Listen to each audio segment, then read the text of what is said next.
Alright everybody, welcome back to Higurashi no Nakokoro ni. We have come a long way and my videos have improved quite a lot since we first started our adventure on this series, but we're finally to the final book.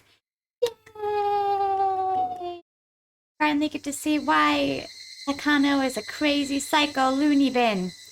And hopefully our friends can end this endless fate.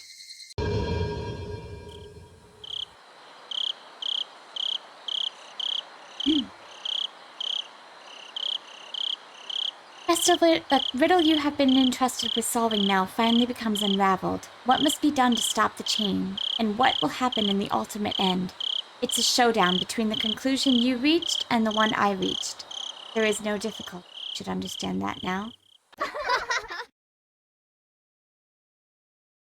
I have a feeling that Takano was somehow influenced by whatever father. Everyone is entitled to happiness. The difficult part is accepting that. Everyone is entitled to happiness. The difficult part is fulfilling that.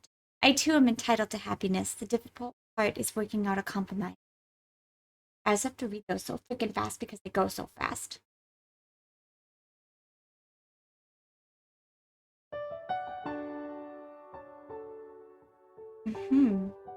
The study was filled with piles of books and papers.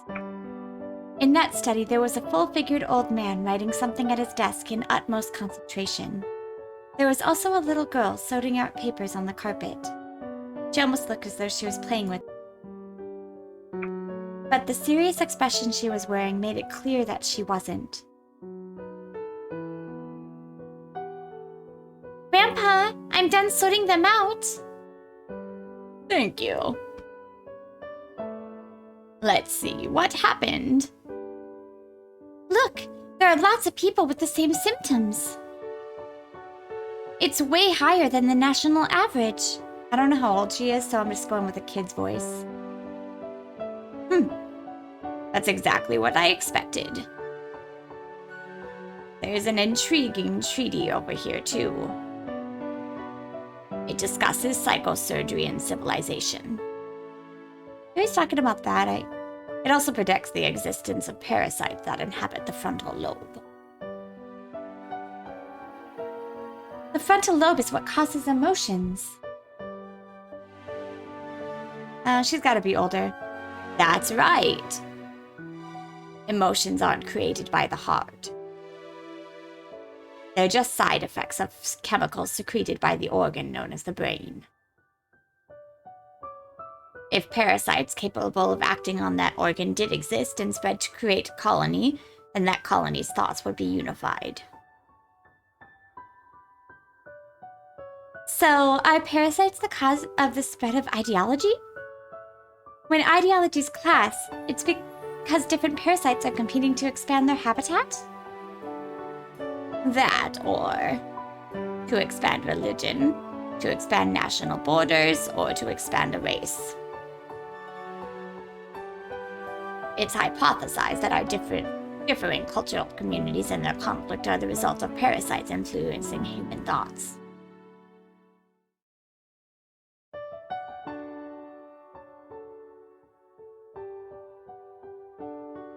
There are people in other countries who think the same thing as you, Grandpa. Of course there are. I don't know why. There are countless parasites on this earth, and it's well known that some coexist with their hosts and some control their hosts.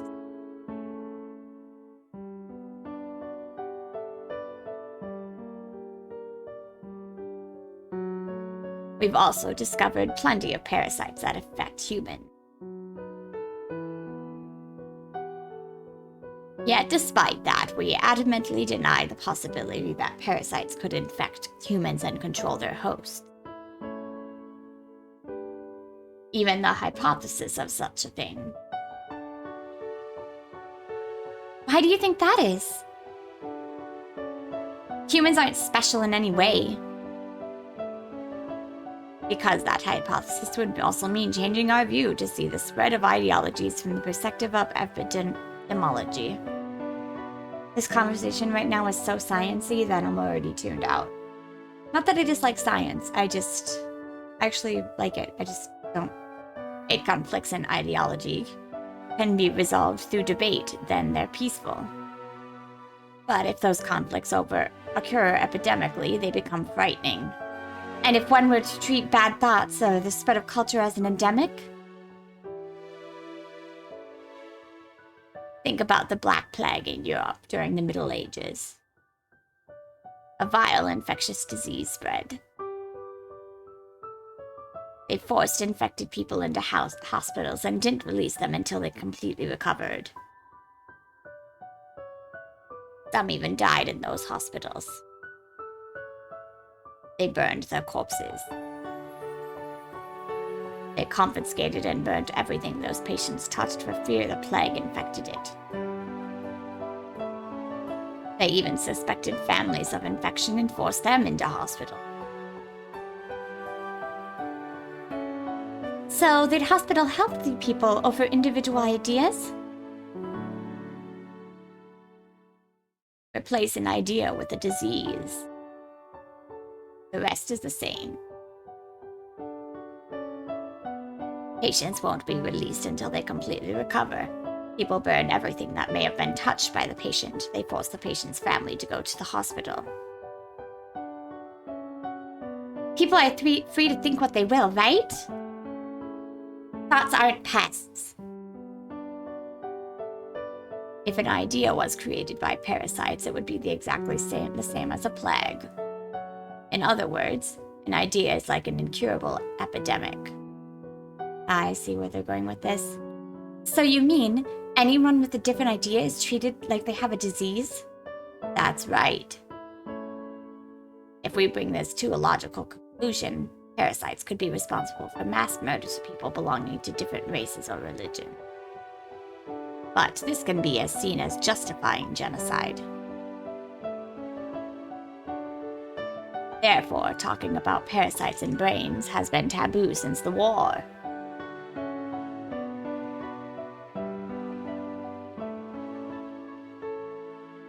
What does taboo mean? It means something people shouldn't get involved with. That's why nobody researches things. Nobody even remembers anything about parasites that live in the brain.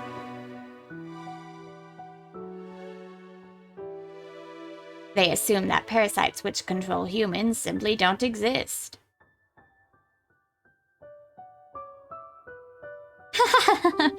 That's almost funny. How can they prove something doesn't exist? That's just impossible. Exactly. Proving that the devil exists is easy. You just have to show him to someone. Huh? But you can't prove he doesn't exist. You can't show somebody something that doesn't exist.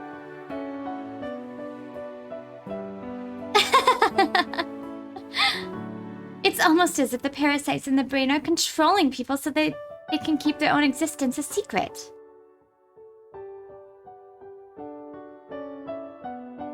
Me and my grandfather shared a happy laugh together. Humans are simply another animal in this natural world. We might be at the top of the food chain, but it's foolish to think we are superior to others. Humans can be controlled by parasites. Just because the existence of such parasites hasn't been proven doesn't mean they don't exist. They exist. I know they do. That's happened before in the scientific world, right? That's right. Not all scientists are recognized for their work while they're alive. There are many who are ridiculed and could prove their theories to be true. But Grandpa, I hope your theory will be recognized before you die. Otherwise, it would be so sad. Don't worry. God doesn't ignore people who work hard. Hard work always pays off in the end. But when will that happen? Nobody knows when God is going to descend from heaven. Just like you never know when you'll be robbed. So we always have to be alert and ready. So we don't miss our chance.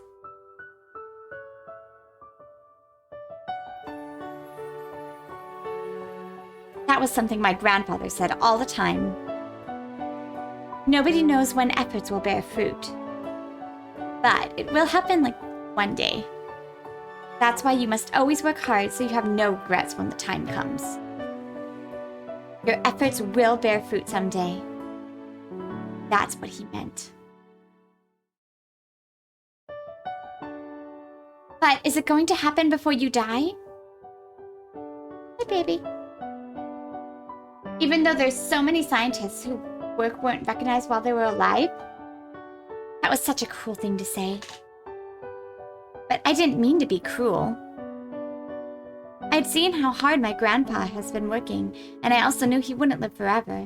I just wanted his work to gain recognition before he died. Do you know of the resurrection of Jesus Christ? Yeah. He was crucified and resurrected after 3 days. You told me about it. How do you think Jesus was resurrected? Didn't he just get up as if he was waking up in the morning? He was buried after his execution. So his body was in the ground. Did he break open the tombstone and crawl out like a zombie? No. That wouldn't be called a resurrection.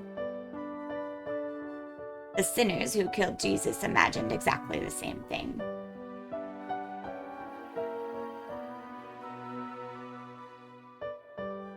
Jesus predicted just before he was executed he would come back to life after 3 days. The sinners burned Jesus, sealed his tomb, and posted guards to watch over it. But what Jesus meant wasn't that he would resurrect physically. He meant his teachings would be resurrected. After 3 days, Jesus' teachings were resurrected, and people regained their belief. The hearts of those who wanted to be shown the proper way revived his teachings. That's what the resurrection of Jesus is all about. He came back to life in the hearts of his believers. Jesus doesn't exist physically on this earth, but he exists in people's hearts. In other words, that's when Jesus became an existence superior to human. Even if it's after the author's death. As long as his work receives a fair evaluation, it began as a great achievement. Even if my body is gone, my life will return and receive recognition. Does that mean you'll become a god, just like Jesus did? I see. Indeed. My research will be recognized for what it is someday. That's when I will become a god. That's why I'm not in a rush to achieve that mission. I don't know when that day will come. I get it now. That's kind of what I thought. God doesn't know that either. The day will come. That's why I need to continue to work as hard as I can. It's like Takano wanted to leave her mark on the world in a very evil way. It was very sad to hear my grandfather say his life would end one day. He wasn't ill, and he didn't only have a few years left to live. But, set next to the average lifespan, his remaining years didn't look like much. The only person left in my life was my grandfather. So I didn't even want to consider what it would be like with him gone. Grandfather must have remembered that I didn't like to talk about that subject. With a tender smile, he gently patted my head. Of course, I want my research to be recognized before I die. I'll do my best. Yep. I'll do my best to help you too.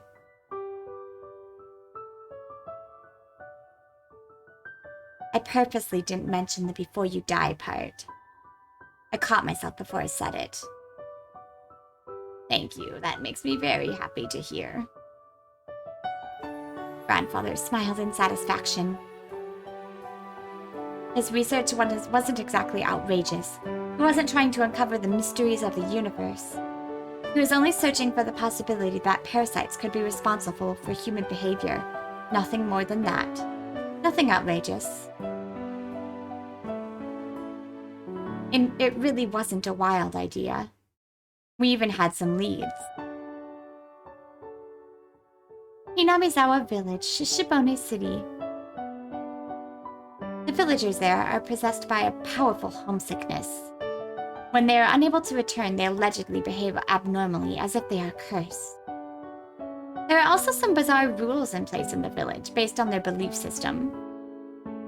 When he was working with the military during the war, my grandfather noticed similarities between the people in Hinamizawa and assumed that some kind of existence was responsible for their odd behavior. He'd been researching it ever since then. In the middle of the 20th century, numerous strange diseases were discovered all over Japan. Most of them were caused by infectious parasites, and people started to pay attention to this forgotten field of study. Grandfather's research was simply one of those investigations into such diseases. Therefore, he believed it would be published amongst other research and attain recognition soon. But if his research didn't bear fruit before his death, I wanted to continue it. I wanted to continue his research. Grandfather taught me. Resurrection isn't something that happens physically. It's when your life's work is appreciated. That's what he meant by resurrection. That's when he'll become a god. So when my grandfather dies, he'll still be with me forever. I won't have to be alone ever again. I will always be with my grandpa. Our works will gain recognition and we'll both become gods gaining eternal peace. I will make my grandfather into a god. I will become a god. Therefore, we will be granted eternity. We'll be together forever and ever.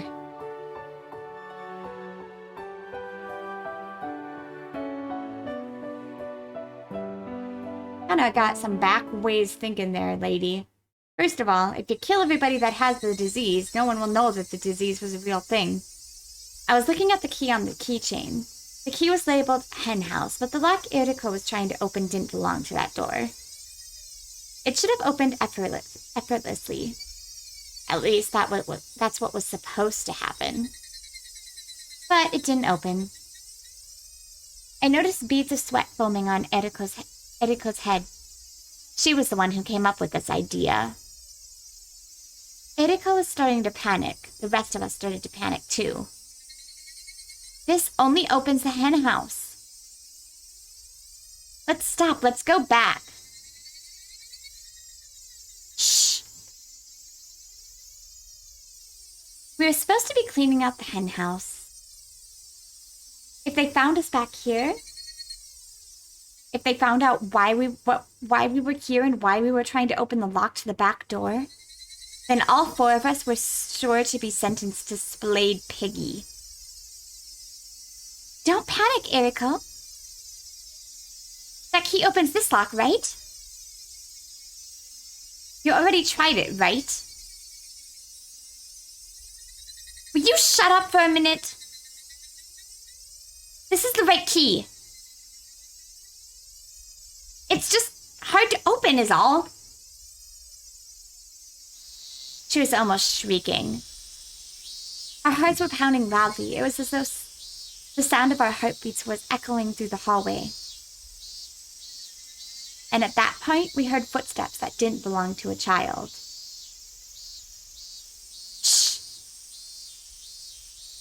Someone's coming. The three of us held our breath, but Eriko didn't hear it. She kept fussing with the lock and the key, as if everything would be okay if she just could open the lock. Eriko, someone's coming. Be quiet. I know this is the right key. I'm not dreaming. I already tried and it opened. Come on. Why isn't it working? When this lock is open, we can be happy and we can say goodbye to this hell. Eriko, someone's coming.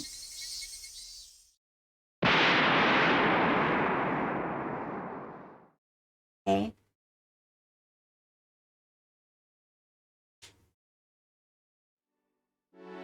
My father and mother died. Don't care. I don't know exactly how old they were. Don't care. I was too young to remember. Don't care, you scatic bitch. They went shopping without me, and that must be why they were punished. It was a train accident. What a terrible disaster. A lot of people died in that incident. But maybe my father was one of the lucky ones. He was still alive when he arrived at the hospital, so he was able to share his final words with me. My mother died instantly. Daddy! Daddy! Daddy! Daddy! Daddy! I didn't want to admit that this person I could hardly recognize was my father. As I called out to him, I hoped that it was someone else instead. But, unfortunately, it was my father. Maybe I shouldn't have woken him. Because when I woke him, he was reminded of the miserable agony that he had forgotten.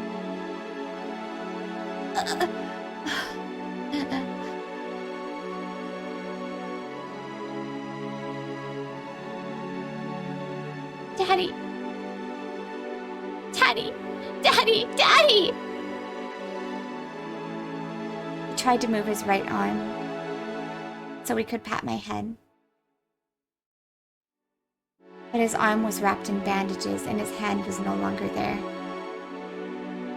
I couldn't find his hand anywhere on the bed. I only had scary memories of his right hand.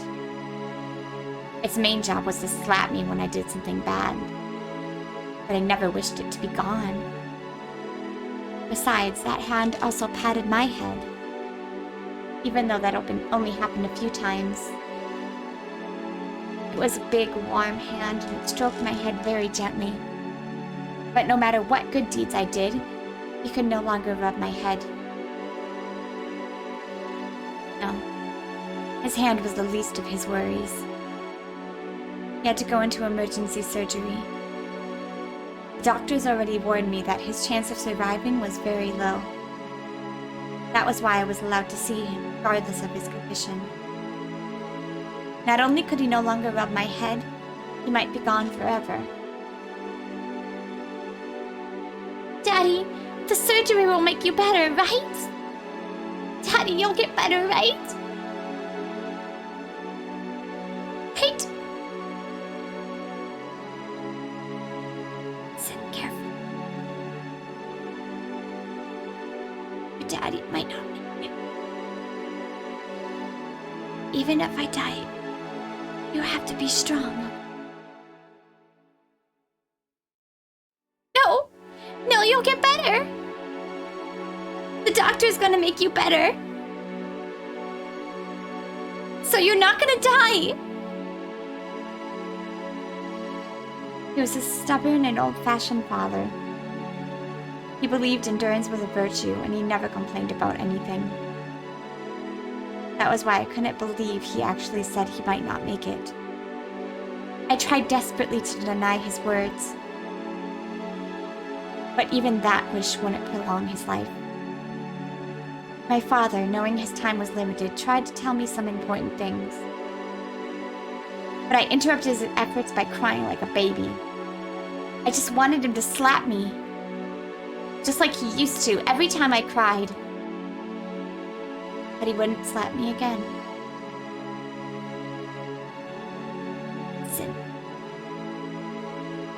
Your mother and I both lost our family. So, after I'm dead, there won't be anyone left to take care of me. You didn't need to tell me that. My parents used to tell me all the time, so I was aware of that fact.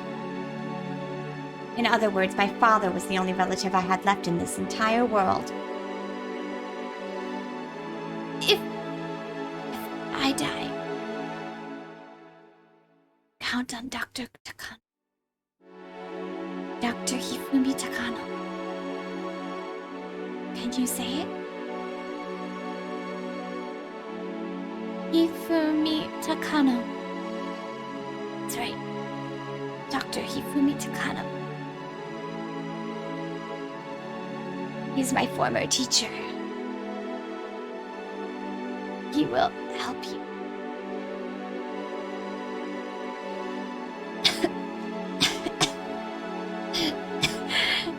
Daddy! Daddy! Daddy! Daddy!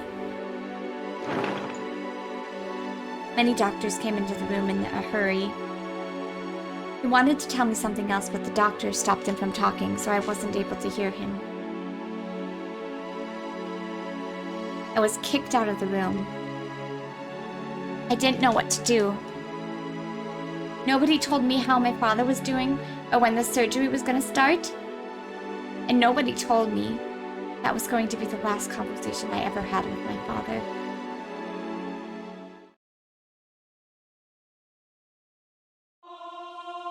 I think I asked the people at the government office about Dr. Takano.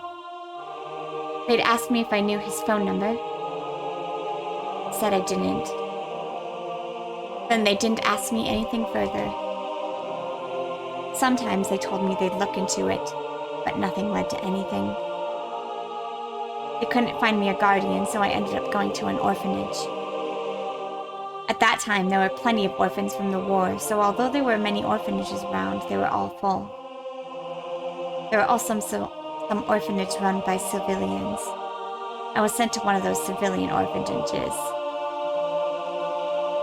There was no profit to be had in taking an orphan in the first place. So I thought, those civilians who are running orphanages must have very good people. I was sure they had hoped that the children would grow in this loving environment and enter into a society with a sense of gratitude. But reality isn't so kind. How many children in this world can actually express their gratitude towards their parents in the first place? Children are supposed to be nurtured by their parents' love. Therefore, when that environment is destroyed, their hearts are wounded.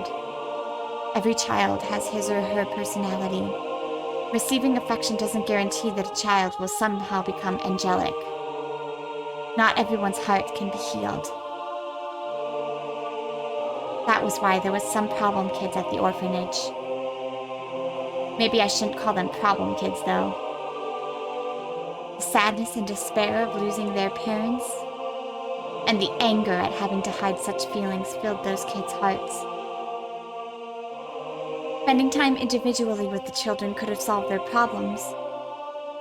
But at the orphanage where I was, none of the staff members even tried to spend time with them or put in an effort to understand them. All they could do was make sure the kids followed the rules. Therefore, they could only see the children's emotional pleas for help as problems. In this world, nobody expresses love without expecting something in return. The person who founded that orphanage was expecting something in return as well. He wanted the children to appreciate him. That was why such a faint dream was destroyed by cruel reality. The children called the orphanage a prison, and nobody appreciated the staff at all. In fact, all they did was complain. They made the staff slowly realize that love alone couldn't run a facility like that. Just like how children called it a prison, staff started to recognize the facility as a prison too. It was a chain reaction resulting from mistrust on both sides. The staff bound the children with rules so they could suppress problem behavior. There was a framed picture of the founder of this orphanage, but I had never seen him in person. Was he satisfied with the fact that he put his own money into this social service? Or maybe he finally realized his dream of being surrounded by angelic children and being celebrated for what he did. Simply that, a dream. I don't know. But there's one thing I'm certain of. Such a dream didn't exist at the orphanage. There were so many rules, several plausible standards outlined for us. But the most valued one was silence. Children's chatter tends to increase each other's volume, just like mics drawing closer. And sometimes that leads to fights and the disturbance of order. So children were forbidden from speaking with each other. With those disallowed, they must have thought things would have gone smoothly. However, I think I always heard people's voices at the orphanage. There were two kinds of voices. One, the staff yelling, and the other, the children crying. We were not allowed to walk around inside the orphanage freely, so we never knew who it was that was crying. One time, along with the crying and yelling, we heard the noise of metallic things being smashed against each other. We knew it was some kind of punishment, but there was no way for us to even imagine what it was. We trembled, pretended we didn't hear anything, and kept working on our assignments. One of my roommates told me it was the casket punishment, but she didn't tell me any further, and I didn't want to know either. Even if we behaved exactly the same way as yesterday, if the staff were in a bad mood, they might pick on us. So even if I didn't want to know, I might suddenly find out what the casket punishment is one day. The footsteps of the staff member were getting closer. We noticed them, so we straightened our backs, pretended we were studying hard. It was more important that the staff saw us doing so than actually getting any work done. I noticed the girl next to me was falling asleep, so I poked her with my elbow. She noticed my signal and straightened up her back like the other children. It was almost evening. This was the hardest time for us to keep ourselves awake, and the most dangerous. The door to our room opened and a mean-looking man showed up. Then he looked around to make sure none of us were falling asleep. Even if we were actually studying hard, if he thought we were asleep, we were out. That was why we had to make sure we appeared to be studying very hard. The man walked around our desks. I hoped he would just walk by me. That was what we all prayed, and we kept working on our homework. The more we pretended to study hard, the more we could hear the sound of metal objects. The sound of metal objects crashing into each other along with screams. We couldn't even imagine what the poor subject of that punishment was going through. Maybe there was something even worse than the casket punishment. To erase such fears, we tried to concentrate even harder on our work. We kept working, as the metal sounds and the screams went on forever.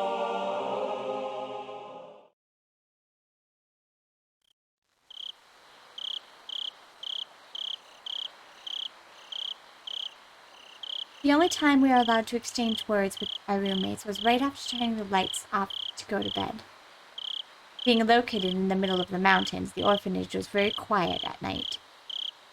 After making sure the staff members were far enough from our room, we enjoyed talking to ourselves. That was the only leisure time allowed to us. Though it wasn't anything nice like enjoying pleasant conversation.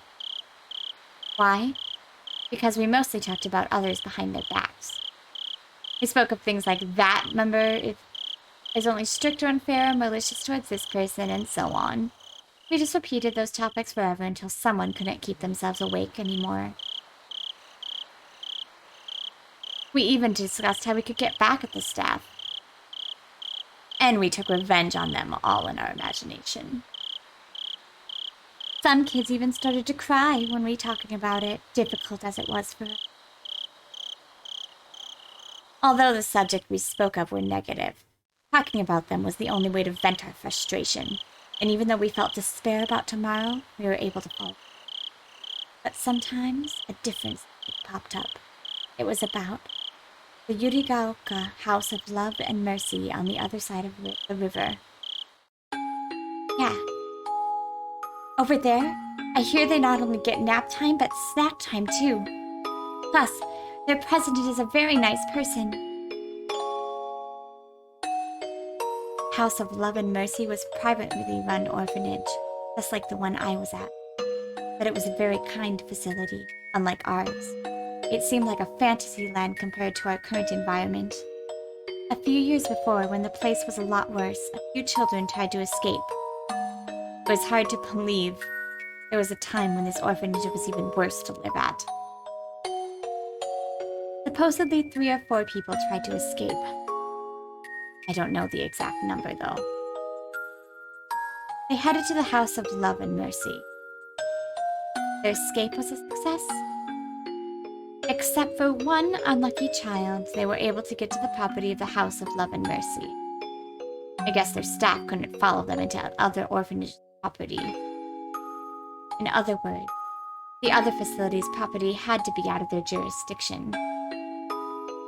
The staff were frustrated that kids got away from them, and they dragged the one they caught back here. I'm sure they wanted to bring back the others who got away from them too. I'm certain the staff were determined not to let a single one escape. It was easy to see that determination in the obstinate way they locked the place up after that event. But they were never able to bring back the ones that got away. No matter how much the staff were mortified, they couldn't reclaim the children and punish them. In other words, if you could make it to the House of Love and Mercy, then you could escape the evil clutches of this hell. On the other hand, the one they caught went through such misery afterwards. Yet the exact details of how he was punished was never passed down.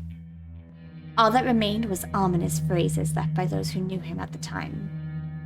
Drowned ducky, a mashed caterpillar, splayed piggy. I can't even imagine what kind of punishments they were. The only thing I can say is that those punishments were supposed to be far more harsh than the casket punishment, which is the most cruel punishment I knew at the time. I can only imagine how horrible those punishments were for their ominous name. After that, captured kid's wish came true, and he was able to leave the orphanage. Was he able to leave the orphanage safely and enjoy his freedom while breathing in fresh air under the sky? Well, according to the rumors, that wasn't what happened at all. While he was playing in the boiler room, he slipped and fell, injured his brain, and died. The children were instructed not to go into the boiler room. Everyone knew the boiler room was always locked. So everyone knew. Killed. And not just that. He was killed after being tortured. He was killed to teach the other children that they would face hell on earth if they tried to escape. Yet, those who faced that risk and made it out obtained ordinary, average lives full of love and mercy's namesake, which were far better conditions than we lived in here. Maybe the House of Love and Mercy was really heaven. Maybe all the orphanages are pretty much the same. But compared to my orphanage, I bet anything else would have been better. Even if someone escaped successfully, the police would catch them. Then he'd been sent back to the orphanage, which would be pretty much the same as being killed. However, if he could reach the House of Love and Mercy, they'd take him in. They wouldn't send him back. By talking about escaping to the House of Love and Mercy, we were trying to forget how cruel reality was to us. Then, one day, the leader of our group, Eriko, said to us quietly, "Would you try to escape, if you had a chance to?" Who didn't want to escape from here? It was a rather stupid question, but that wasn't what she meant. If there was a chance to escape, would you take that chance knowing what you have to go through if you got caught? That was what she meant. Not one of us could answer immediately. If the previous escape incident was a total success, then we might have thought differently. But after that, the orphanage had tightened up security to prevent runaways. All the doors and windows were locked heavily, and it wouldn't be at all easy to get out. Even if another group escape was planned, the success rate would be very low. 3 escaped and 1 was caught before. Maybe 2 would be caught next time. No, maybe everyone would be. If I could, I'd want to escape. But the House of Love and Mercy is so far away. The bridge is long, too. We'll all be caught before we get there. Besides, we can't even go outside. Everything's locked. There were locks all over the orphanage. To escape, you need a key for both the inside and outside. And after the lights were turned off, even each section of the hallways was individually locked. Make no mistake, this was a prison. According to the rumors, orphanages received government funding depending on how many children they house.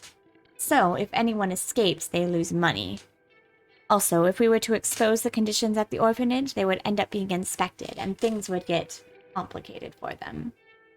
That was why they were so intent on keeping us locked up. Sure, if there was a chance, I'd want to escape. But realistically, there's no way we could. Every door is locked. Well, did you know? The hen house in the courtyard uses the same key as the door to the back stairs. Huh? Really? Shh. Eriko's just us. Sometimes mass-produced locks take. Of course, most places use different type of locks, so that won't happen. But staff of the orphanage must have overlooked it. So there were 2 locks that used the same key at the orphanage. However, most of us never had a chance to even touch the keys. But there were a few exceptions. One of those was the hen house. Each group took turns taking care of different chores. If your group was assigned to clean the hen house, you'd have to get a key to it from the chief's office. You're supposed to return the key immediately after you were done. But while taking care of the hen house, the key was in the children's hand. While the staff would occasionally come around to check, they could keep an eye on us forever. They couldn't keep an eye on us forever. Eriko-chan, you aren't thinking about using that key, are you? But let's not. It's too dangerous. Of course it's dangerous if there's only one of us. But it's different if we're in a group.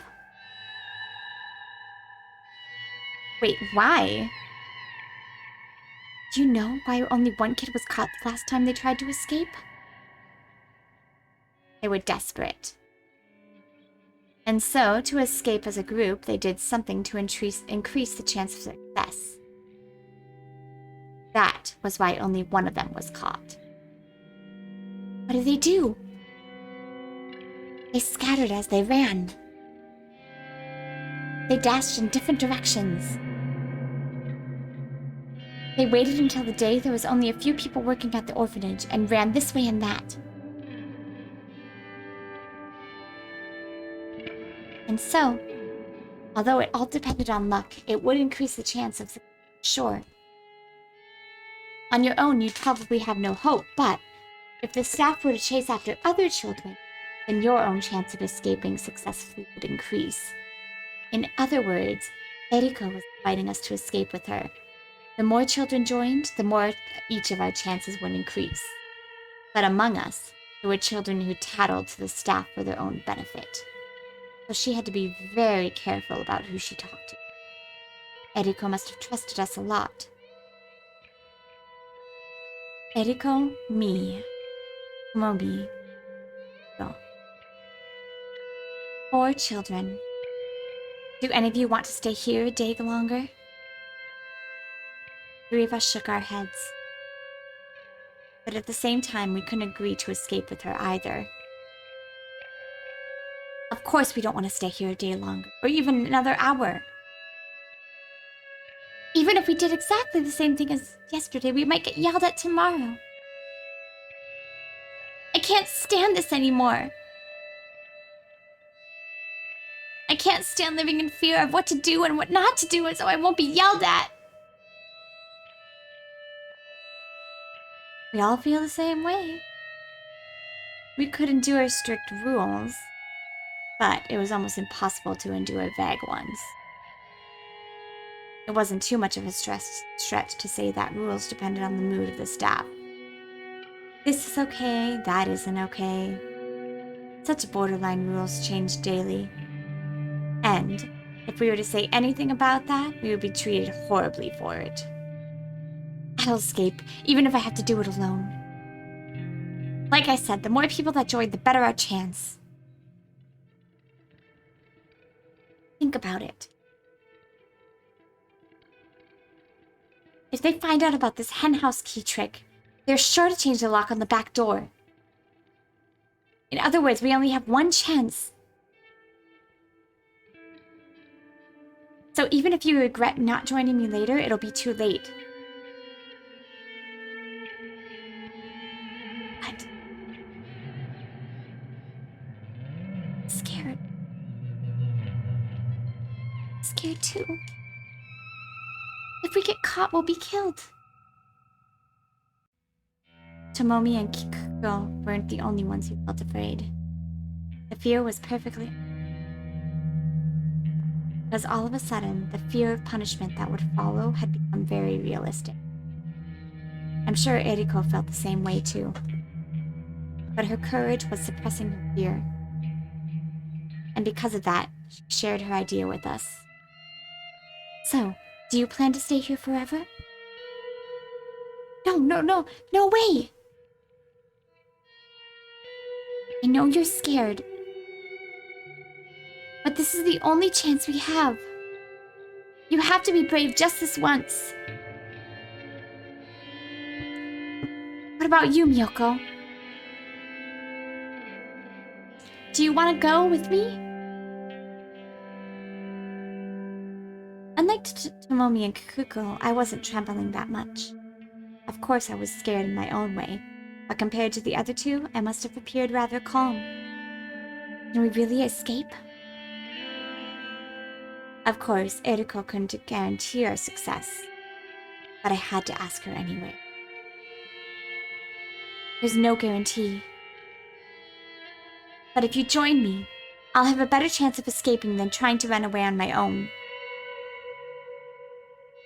Of course, the same goes for you, too. Eriko gave a calculated reason, but I'm sure she just wanted a friend to agree with her. That was probably more important to her than increasing her chances to escape. Tomomi, Kikuko, if you're too scared, I won't force you. Miyoko and I will escape ourselves. 2 is enough. Well... Eriko rushed the 2 to make up their minds. It almost looked cold, but that was her way of mustering their courage. Because it was very possible, regardless of the outcome of our escape attempt, as our roommates, those 2 would be held responsible. It's not like we'll do it tomorrow. Our turn to take care of the hen house is in a week. We'll wait for the perfect time to do that. If we don't feel it's safe, then we'll wait until our next turn. We'll be very careful. The rotation of the staff and the timing were important, but we also each had to know the way to the House of Love and Mercy. We were planning to split up, so we had to know the area. and made up my mind. Okay. I'm coming with you. But let's time our escape very carefully, okay? Of course. We'll be killed if we get caught. I don't want to die. I'll come too. Me too, me too! Tomomi and Kakuko agreed, and so we all decided to escape as a group. We waited for the perfect opportunity. We waited for the day when only a few staff members were at the orphanage. And we decided to let God take care of the rest. It's open! Maybe it was the way I did it. Eriko tried to open the lock several times without success, but I got it open on the first attempt. The back door opened slowly, and we felt a cool breeze. This wasn't the world of freedom just yet. In fact, it was the exact opposite. If the staff were to find out we were here, we would be in big trouble. It was a world of danger. But unless we went through that dangerous world, we wouldn't be able to go any further. Okay. Let's go!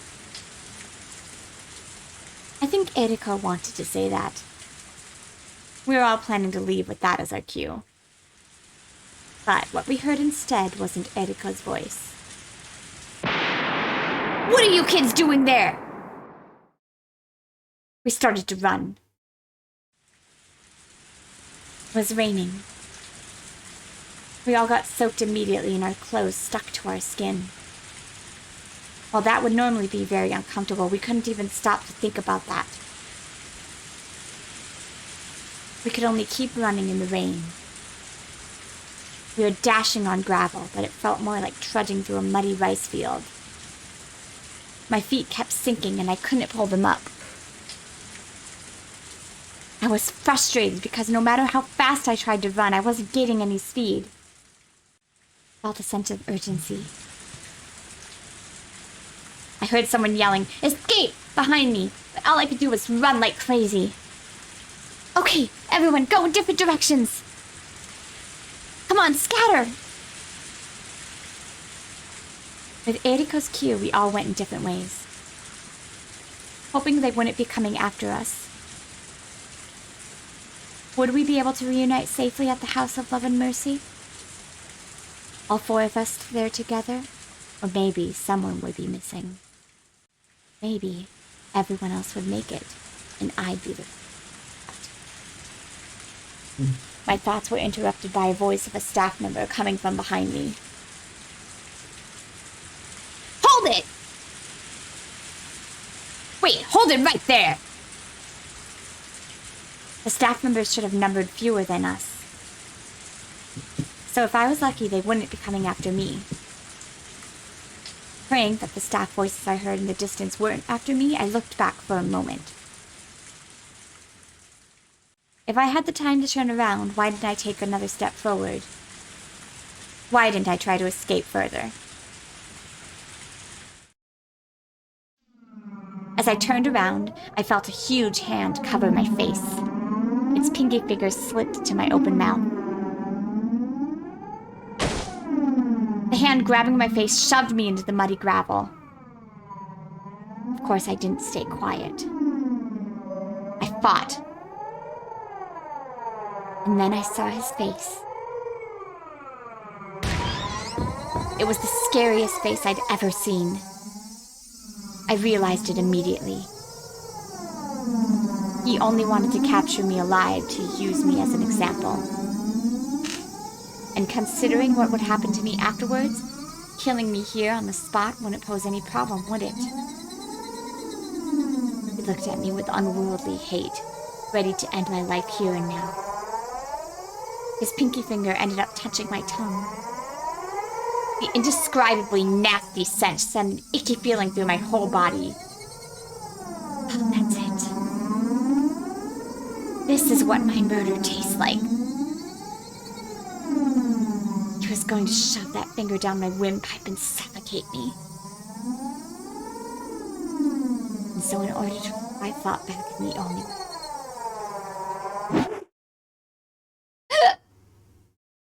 Ugh! Ah! Something warm filled my mouth.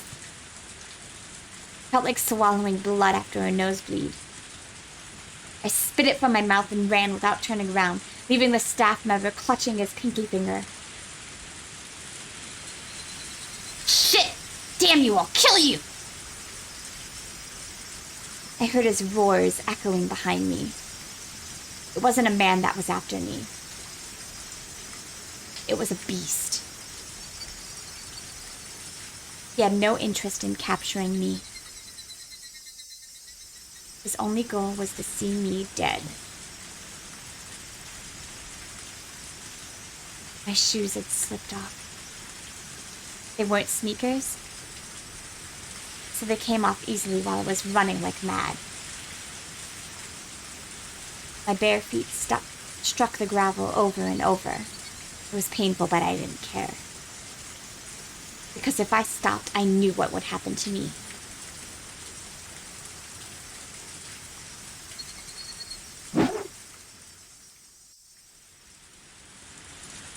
Tree branches cut my face, barbed wires scratched my thighs. My feet, toes bloody from running on gravel. The blood from the staff member's pinky dripped down my mouth, staining my chin and chest. I was running for my life with scratches and cuts all over my body. If I were to get caught, I would be killed. If my pursuer had any sense, then I would be killed after being tortured. But if he didn't, I would be killed on the spot. I don't want to be killed. I don't want to be killed. My lungs, heart, about to explode. My mind was blank from fear and lack of oxygen. I was about to lose consciousness. Might have given in.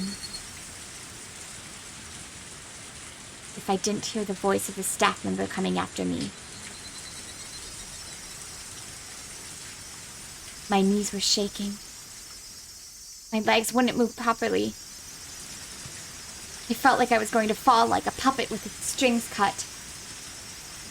But I couldn't. I couldn't fall just yet.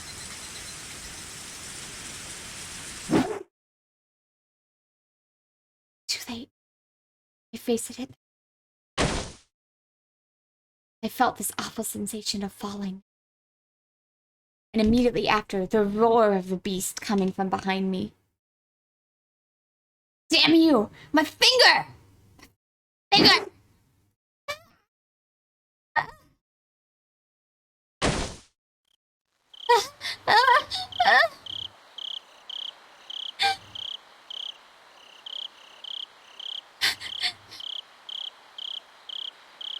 I must have hit my thigh against the steering wheel when I jumped. I can feel the throbbing pain delayed slightly, and the sweating all over. I wiped the sweat off my forehead and put my hand on my chest, only then realizing how fast my heart was beating. I rubbed my thigh. I rubbed it in a straight line. That's not where I hit the steering wheel. But I feel like this is where it hurts. Can't see a scary beast in the moonlit car. I have my shoes on, not covered in blood. My toes are fine too. Someone knocked on the window, startling me. Major, it's time. Oh, thank you. I wanted to take a nap, so I told him to come wake me up in about an hour. Huh?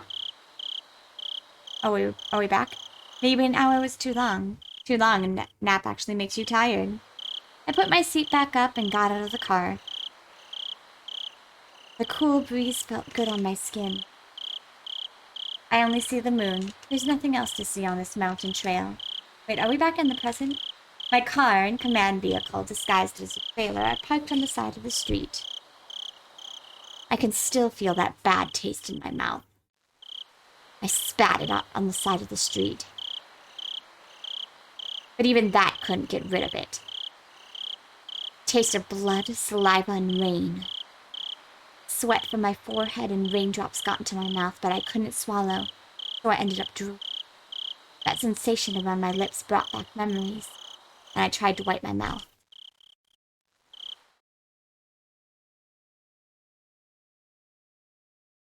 Whew. Maybe I'm nervous. That's why I had such a bad dream. I think there's a coffee machine in the command vehicle. An unpleasant cup of coffee will wake me up.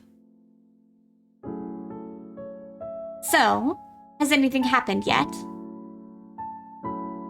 Nope, not yet. We just got Gifu's schedule check-in. Everything's okay over there. I see. Hey, could someone make me a cup of coffee? Sure. Cream and sugar? Just cream, please. No, put some sugar in too. I still have a bad taste in my mouth. The feeling of biting and crushing his little finger in his filthy blood filling my mouth. I'm sure a sweeter cup of coffee will wash that bad taste and also wake me from my nightmare. If they're trying to get me to sympathize with Takano, I really don't give a flying about that lady.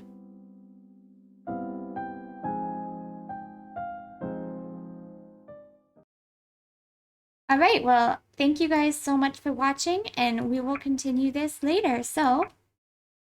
Au revoir!